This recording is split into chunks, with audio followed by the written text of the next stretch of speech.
Bonsoir. Bonsoir, Robert. Alors, vous devez être content, on parle moins de la Côte d'Ivoire, puisqu'on parle surtout d'abord de la Tunisie et maintenant de l'Égypte. Les exactions peuvent continuer, vous êtes tranquille, personne ne vient regarder ce que vous faites sur place. Je parle vous, Non, je les pense que proches de Gbagbo. je pense que vous êtes très mal informé. Ah oui? Les exactions, si elles ont lieu en Côte d'Ivoire, il faut remonter à septembre 2002, date à laquelle M. Ouattara et sa rébellion ont attaqué la Côte d'Ivoire. Non, Robert, on ne peut pas. Je parle aujourd'hui. Il y a un rapport de la Commission des droits de l'homme des Nations Unies qui parle d'au moins 247 morts et 49 disparus depuis le second tour de l'élection présidentielle le 28 novembre. Qu'est-ce que vous me répondez à ça? Et je réponds, M. Gbagbo et ses amis. Je réponds que les auteurs de ce rapport sont très mal informés.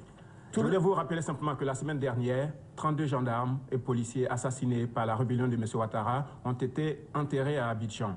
Et ce sont des violences qui ne peuvent pas être ignorées ni par la communauté internationale ni par les médias. Le monde entier est contre vous. Vous voulez que je vous rappelle? Pas du tout, je vous donne un autre rapport, pas des Nations Unies, cette fois-ci d'Human Rights Watch, qui vise encore une fois les proches de M. Gbagbo. Je cite, des meurtres perprétés par des membres des milices avec des briques et des barres de fer, Ménard, et des agressions sexuelles commises sous les yeux des membres de leur famille. Monsieur Ménard, arrêtez de lire... On se connaît depuis 15 ans, vous défendez pas ça quand même. Monsieur Ménard, arrêtez de lire le journal intime de M. Ouattara. Ces organisations humanitaires... Elle n'a pas de crédibilité, Human Rights Watch. Elles n'ont pas de crédibilité, d'autant qu'elles passent sous silence depuis 8 ans les violences qui ont eu lieu en Côte d'Ivoire du fait de M. Ouattara et de sa rébellion. Ah ben si, il y a eu 10 000 morts dans l'ouest et le centre du pays. Qu'est-ce que M. Ouattara vous a donné comme information? Qu'est-ce que ces organisations humanitaires vous ont donné comme information? C'est M. Ouattara qui vous intoxique, c'est de la désinformation. Il y a eu des violences en Côte d'Ivoire. Et vous savez, la semaine dernière, j'étais avec l'un des collaborateurs du procureur de la Cour pénale internationale. Il m'a interrogé sur cette question. Et voici ce que je lui ai dit.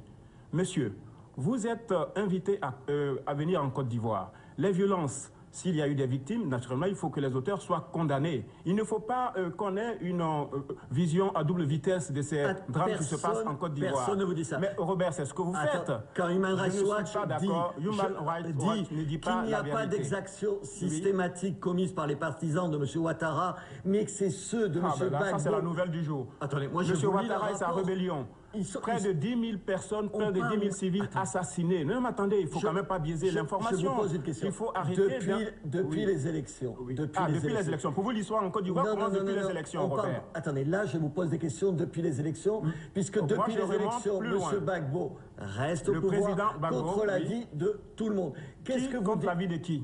Contre l'avis des Nations Unies, les Nations de Unies, l'Union européenne, attendez, Robert, soyons sérieux. De l'Union africaine, Robert, de la CEDEAO, de qui? Robert, vous êtes un journaliste suffisamment brillant et intelligent pour comprendre que ce ne sont pas les Nations Unies qui nomment ou qui élisent les présidents. Le président Gbagbo a été réélu et sa réélection a été confirmée par le Conseil constitutionnel. Les Nations Unies, en réalité, vous voulez parler de la France et des États-Unis. Ce n'est ni la France, ni les États-Unis. Attendez, quel pays africain? Attendez, tous.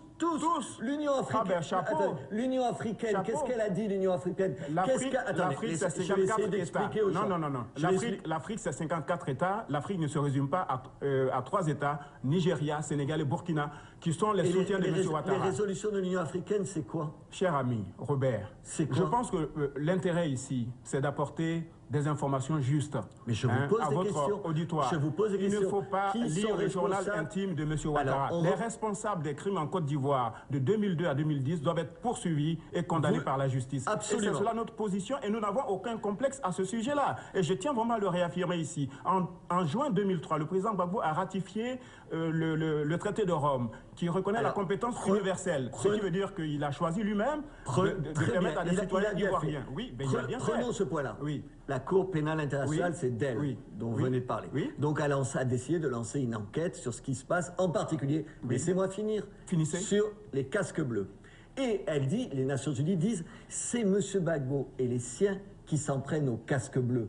C'est ça la réalité. Alors, je vais vous donner pouvez une la trouver information. désagréable, cette réalité, Les casques bleus selon la CPI. Vous savez que à la mi-décembre dernier, lorsqu'il y a eu des manifestations à Abidjan, ces casques bleus étaient en réalité des rebelles qui avaient été habillés par l'ONU-6. Ah ben oui, mais cher ami, je peux vous donner l'information. Mais attendez, prenez un peu de votre temps et allez-y. Oui, mais personne ne nous croit parce qu'il y a une machine médiatique qui a été mise en route par les soutiens de M. Ouattara. Non, tout le monde n'est pas contre nous parce que le peuple de Côte d'Ivoire... C'est un complot international. C'est un complot international ourdi par la France et par les États-Unis qui instrumentalisent les Nations Unies. Ça, je tiens à le réaffirmer ici. Vous savez, nous sommes 50 ans après les indépendances. On ne peut pas nous recoloniser. On ne peut pas nous imposer un président. Le peuple ivoirien... On est d'accord, personne ne vous impose ça. Oui. Alors, c'est la France...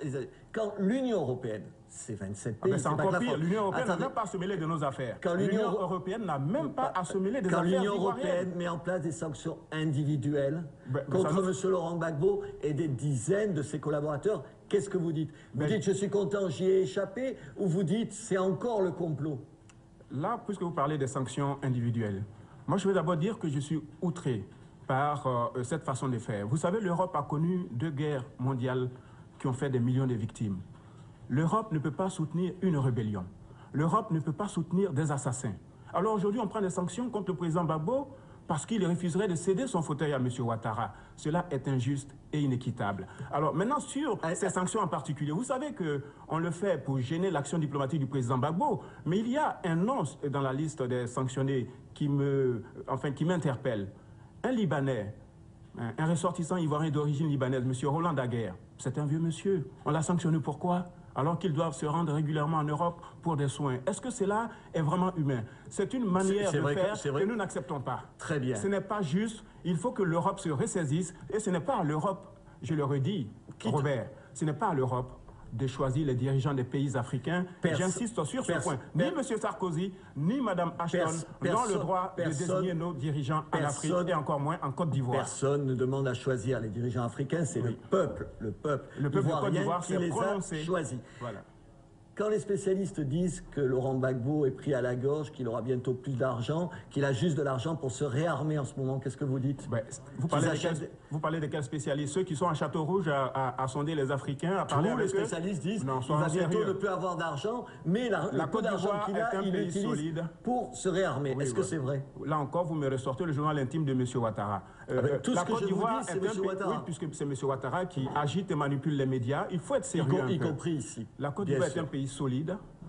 Nous avons bien entendu l'intention de résister à ces pressions, mais j'aimerais le dire. Vous savez, si on nous pousse dans le dos, nous serons amenés à quitter l'Union monétaire ouest-africaine pour battre notre propre monnaie. Vous savez, au nom de l'intégration, le président Gbagbo a toujours souhaité que nous restions au sein de cette union monétaire. Maintenant, si la France, qui exerce sa tutelle de manière outrageuse sur cette union, instrumentalise les pays africains, nous serons obligés, au nom du patriotisme, de prendre nos responsabilités. Deux toutes petites questions. Oui. Même vos amis de l'Internationale socialiste... Lesquels? Quoi? L'Internationale socialiste? En France, il n'y a plus de socialistes. Ils sont devenus des amis de Ouattara. Répondez à ma question. Oui. L'Internationale socialiste a mis dehors le parti de M. Gbagbo. Comment vous réagissez à ça? Moi, je n'ai pas cette information. Ah ben, il n'y a que vous qui ne l'avez pas. Oui, je n'ai pas cette information. Non, je ne suis pas saisi de cette question. Vous êtes toujours membre de l'Internationale socialiste. Ah ben, bien entendu, le président Gbagbo reste socialiste. Le président Gbagbo est engagé aux côtés de l'Internationale socialiste. Il n'y a que les socialistes français pour ne pas comprendre ce qui se passe en Côte d'Ivoire et c'est leur dommage. Et j'aimerais le dire, à l'occasion des prochaines élections en 2012 en France, croyez-moi, la communauté ivoirienne, la communauté africaine se feront entendre, notamment des socialistes français qui doivent se ressaisir. Ils ne peuvent pas prendre le relais du complot franco-américain contre Gbagbo, qui est quand même un des leurs. Une dernière question. Axel Poniatowski, le président de la Commission des affaires étrangères de l'Assemblée nationale française, dit « Si on ne peut pas faire autrement, on n'a qu'à aller vers la partition du pays. » Vous êtes d'accord? Mais c'est déjà fait, puisque la France a soutenu la rébellion depuis 2002. Mais la Côte d'Ivoire est une partition, la Côte d'Ivoire est une et indivisible. La Côte d'Ivoire est une et indivisible. Nous disons non, il faut une Côte d'Ivoire unique. Et à sa tête, le président Gbagbo. Je suis naturellement contre M. Poniatowski. Il doit venir en Côte d'Ivoire pour prendre le pouls de la situation. Toussaint Alain, merci. Merci, Robert.